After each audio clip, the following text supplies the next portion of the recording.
Il faut quand même se mettre à l'échelle de l'univers. La planète, en fait, c'est un microbe dans l'univers. Et si on prend un peu de recul, et si on prend un peu, ne serait-ce que par rapport à la connaissance acquise à ce jour, on se rend compte qu'il y aura plus d'énergie dans un mètre cube de vide que dans un mètre cube de matière. Alors pour l'instant, on est à quatre pattes, on est comme des grands primates. On a creusé, on a trouvé du charbon, ensuite on a creusé, on a trouvé le pétrole, après on s'est amusé à casser les atomes pour trouver l'énergie nucléaire. Et en fait, l'avenir, il est au-dessus de nos têtes. Il suffit d'accepter de passer de la position à quatre pattes pour se redresser et regarder au-dessus comment ça se passe. La planète, tous les jours, elle tourne avec une parfaite régularité. Et pour autant, il n'y a pas un agent EDF qui met un peu d'huile dans les rouages. Comme ça, il n'y a aucune complexité et ça tourne avec une parfaite régularité. Donc, il n'y a pas lieu de désespérer. Si la Terre, elle tourne tous les jours, qu'est-ce qu'on attend? De s'inspirer de ce mécanisme pour pouvoir répondre à nos besoins. Simplement, c'est qu'on vit dans une lobbycratie qui, malheureusement, nous maintient dans l'ignorance.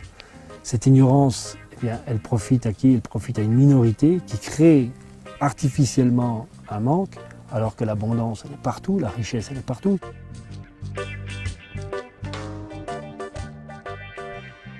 Vouloir changer le monde, il faut déjà se changer soi-même. On ne changera les autres qu'au travers de son comportement. Alors avant, moi, j'étais aussi contre le nucléaire, je me disais, est-ce qu'on peut imaginer un monde différent de celui dans lequel on veut nous emmener comme des brebis?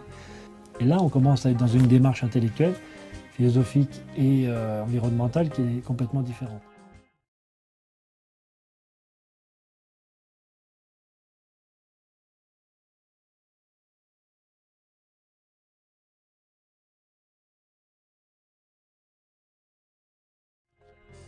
Tous les jours, on a un pouvoir de décision important. C'est à nous d'être des acteurs responsables de nos vies et de nos décisions. C'est à nous de changer nos comportements à l'accessibilité, à l'usage que l'on a, par la responsabilité de l'usage que l'on a de l'énergie. Vous voulez lutter contre le nucléaire? Super. Vous commencez par vous désaccorder du réseau, vous assurez votre autonomie, après on vient en discuter.